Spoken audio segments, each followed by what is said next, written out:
Welcome, everyone. Probably see some more people popping in, but we're going to go ahead and get started to be mindful of everyone's time. Welcome to the segment of GRT Quick Bites, 20-minute topics in early learning. Today we're going to dive into diversity with Windows and Mirrors, Diversity in Every Story Time. And I am Melody Garcia. I'm one of the early literacy librarians with Growing Readers Together, and that's me in the middle.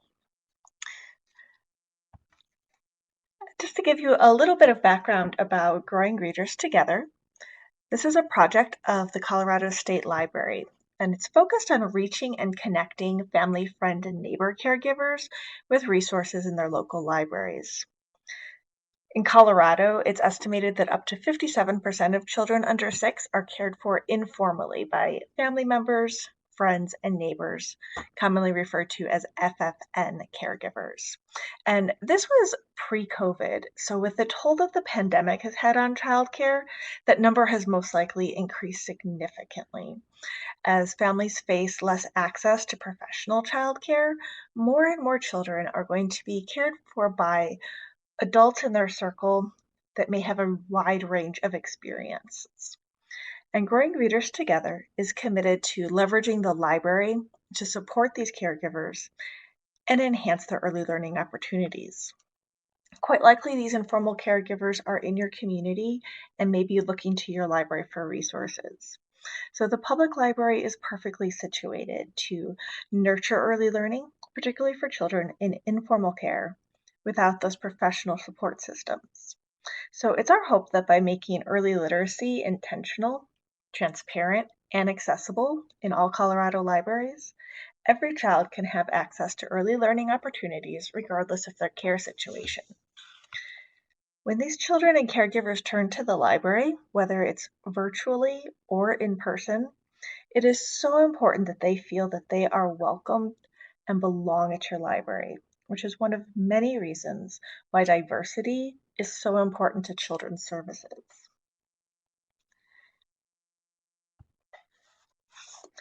So today we are going to be really recognizing the importance of cultural inclusion and diversity, particularly in our story times. And that's going to involve gaining an awareness of the publishing trends that affect the books that are available, but also looking at the library as a vehicle of change. We also want to understand the importance of evaluating these materials just to ensure that the representations we offer are accurate and positive.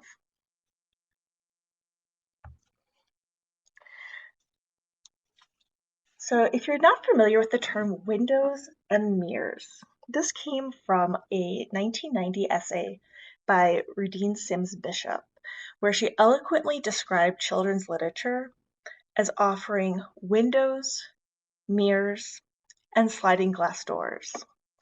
And this remains one of the clearest ways of understanding the power of literature as a child develops their identity. Because in order to understand oneself in the world, children must be offered both windows into the lives of others and worlds different than their own, but also mirrors that allow them to see themselves represented and reflected in a positive, accurate, and affirming way.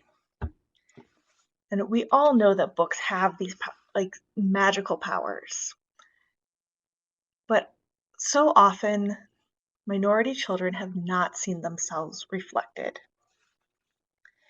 As children's librarians, it's our responsibility to not only make these windows and mirrors available, but to intentionally hold them up for children to see. Because too often, books have offered a distorted view. This has often been compared to as a funhouse mirror, where children are not seeing themselves accurately reflected, but instead it's reflecting that culture in a warped or inaccurate way. So we must be critical also of what view our windows offer. Are we only showing children one perspective or one view of cultures and races other than their own?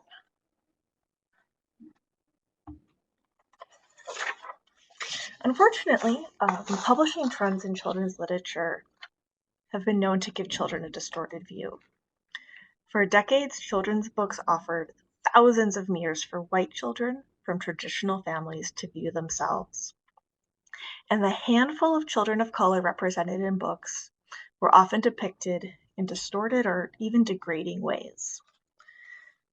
So if you look on the left, you can see, it's a little small, but these bar graphs start in the 90s, and children's literature had pretty much plateaued. We were seeing between around 10% of children's books being published represented children of color. And this includes all of the racial diversity out of there. That other 90% was either white children or animals and trucks and other non-human characters. But we did see a shift coming into 2015. And one of the big motivators of this shift was the We Need Diverse Books campaign. And actually, I would love to see, on the very top of your screen, you should see a little person raising their hand. If you can click on that and raise your hand if this hashtag We Need Diverse Books is familiar to you, if this is something that you have seen and everybody kind of knows what's going on. Yeah, I see a lot of hands shooting up. Thank you for that. So in 2015, there was a phenomenal study that came with an infographic and really got a lot of press, showing just how disproportionate children's publishing trends were. And a social media campaign was born, We Need Diverse Books, and we really did see publishers take note. And so the percentages start going up. That study was revisited in 2018 by the Cooperative Children's Book Center. And we did see that we are getting more and more diversity, but there is still a long way to go. So the infographic on your right is the 2018 study. And we're still looking at 50% of children's books having a white protagonist. And the second highest group is animals and other non-human creatures. And now this is for all children's literature, including picture books and chapter books. That percentage of animal and non-human creatures is even higher when you limit that to only picture books. And don't get me wrong, there are fabulous books starring animals and trucks and other non-humans, and they do have a place in our story time. But if all we are sharing are white characters and non-human characters, there's something going wrong. Because there may be an even greater attraction to reading books with non-human characters, because everyone can identify, no one is left out, no one is misrepresented, and no one is offended. But the last time I looked, our world was not populated by talking forest animals. And if we're only offering a mix of white characters and animal characters, we're really avoiding diversity altogether. And we are missing opportunities to have those conversations with children. Even with this increase in publishing, the entire tapestry of global diversity is limited to only 25% of all the books published each year. And only 1% for American Indians or First Nation children. Think about what that means with how many new books are coming into your library and how few of those are dedicated to these marginalized communities. But even though these numbers are far too low, they still represent hundreds of quality picture books featuring non-white characters that you can make part of your story time.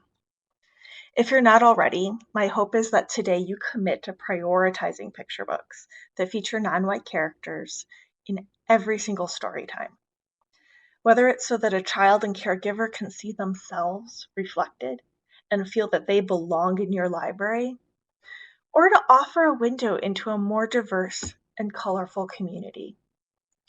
And if you can't find these books on your library shelves, ask for them. Libraries have purchasing power. We can influence our vendors and even our publishers. If we all ask for more diverse books, just as was seen with the We Need Diverse Books campaign, if we are all shouting from the rooftops, these are the books we want to see, publishers will listen. Now, it is my belief that there is a high-quality picture book featuring a diverse character waiting to be read for every storytime theme, from school to gardening, the ABCs and 1, 2, 3s. We want to make these characters part of every story time and every theme. What we want to avoid is making someone's culture or identity its own theme. When we limit diversity to Hispanic Heritage Month or the Lunar New Year, what we're showing is that white culture is normal and other cultures are strange and special and not part of our everyday life. Instead, we want to show children an inclusive world where we all belong, regardless of our differences. Showing children's books with diverse characters engaged in everyday life creates that environment. It also makes it safe to talk about differences without alienating someone of a different race or identity. On the side, I have a quote from Ezra Jack Keats, and I chose this not only because he offers many amazing, diverse books of just that everyday diversity, but also because it is from, I believe, the 1940s. This is how long people have recognized this problem without action being taken. And he spoke of the beginning of his writing experience with Peter as the character, and that when he looked at the manuscripts that I'd been illustrating featuring any Black kids, except for token Blacks in the background, but my book would have him there simply because he should have been there all along. And those are the types of books that I'm really talking about, where it's not about the differences. They just happen to have characters that may look different than our normal view of a white traditional child. Now, the statistics that we looked at talked specifically about race, those Black, Indigenous, people of color. But there is a lot of diversity out there that we can also represent in our story time. These books may take a little bit more digging to find because they are not always promoted as obviously. They're not cataloged this way in our library catalogs. So it does require a little bit more work on our part of noting when we come across these books that have different types of diversity, just kind of setting them aside, making a list that you can come back to when you are going to do a story time about mermaids or families or school, that you have these other books that you can come to, and that we're showing diversity in ability, both physical ability and mental ability. So finding those characters with autism, finding those characters in wheelchairs, gender identity. And for children, this can be more than just our, full-on transgender identity, although those are important as well. But also looking at what are different ways to be a boy, to be a girl, showing the softer sides of boys and the braver sides of girls. Really looking at family and living situations. Not everyone lives with two parents. Some people have two moms, two dads. Some people live with grandparents. Some people have big families and small families. Going back to our Growing Readers Together mission, looking for those books that show other caregivers, and those can be a rare find. One of the book covers is a new book that I've discovered, Our Favorite Day, where the little girl spends every Thursday with her grandfather. And I think that that type of life is really normal for a lot of our children, but not something that we often see reflected back at us in our books.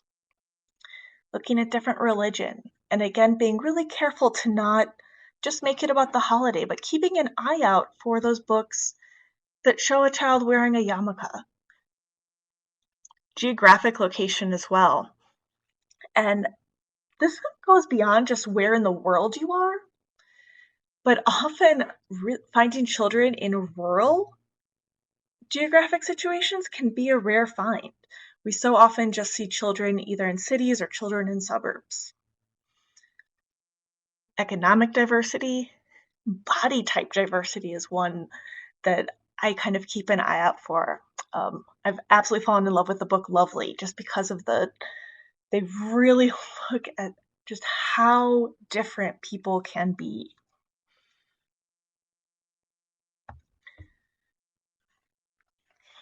And we want to honor these differences. When we are showing children people in worlds that are different than what might be familiar to them, we're going to get hard questions.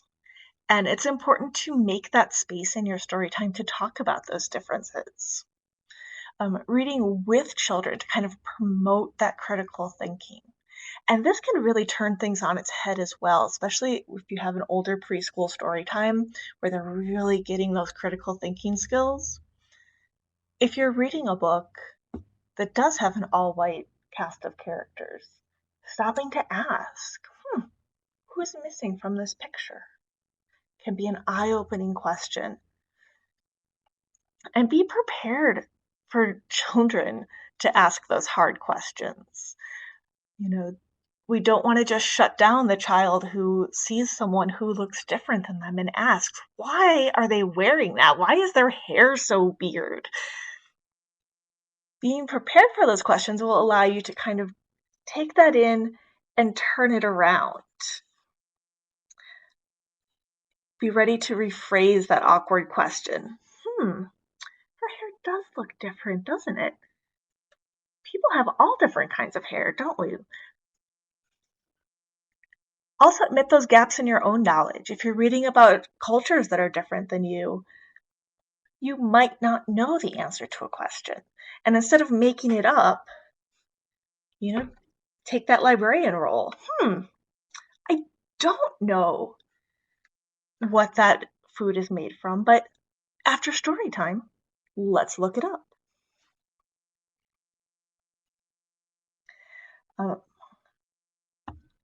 But of course, before we present any book in our story time, we want to make sure that we are evaluating it. When selecting diverse books, we really need to use a critical eye because there is still a lot of misrepresentation of marginalized characters, especially when they're written by an outside voice. In an effort to combat misrepresentation, a new movement of own voices literature has taken off. And this just means that the author is writing from their own experience.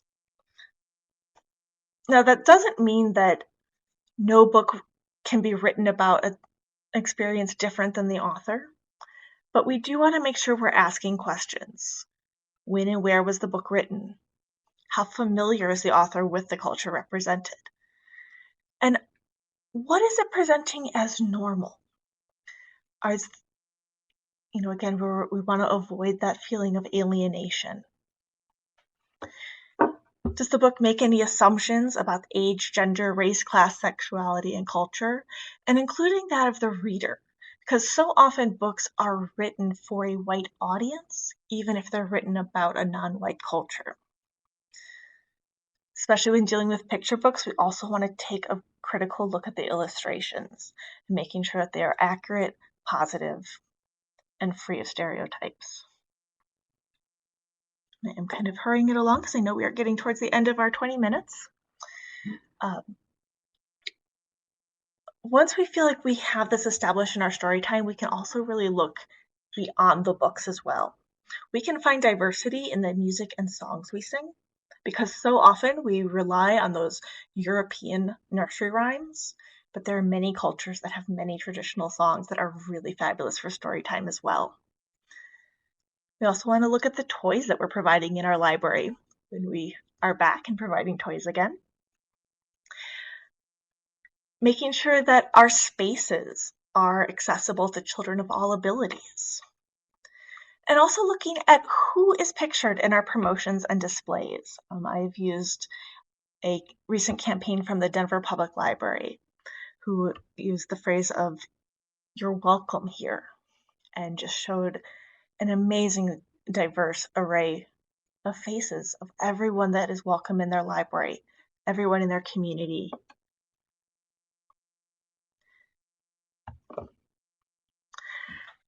So this is definitely the hot topic of the times.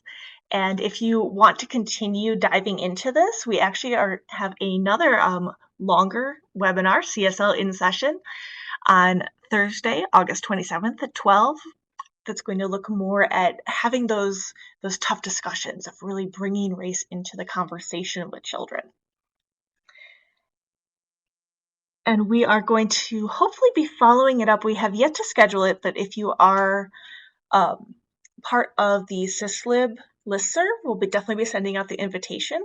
If you would like to have more of a conversation, feel free to send me your email. This is my email here, Garcia_M@cde.state.co.us. We're looking at the second week of September to have a Zoom meeting to just really be able to have more back and forth and have that conversation about race in our story times and in our libraries. So do let me know if you are not on the listserv and would like to find out the exact date and time and link for that. Our Quick Bite series is going to have one more session this summer. Next Tuesday at 12, Gail Yerbeck will be presenting how to connect with regional colleagues. And you can catch up on all of our Quick Bites in the archive. And yep, so I think, thank you, Christine, for following up on that chat question there. Yeah, if you have any questions that would like to get into the chat, I'm welcome to stay a few minutes and continue that conversation. If you're heading out, do know that we really do welcome your input. I would very much love for you to take a short survey and let you know what you thought of today's webinar. Oh, and there is a handout. If you look on the left-hand side in the middle, there's a little handout with lots of resources to get great book lists, to bring more diverse books into your story times, as well as some of the resources for further reading and research.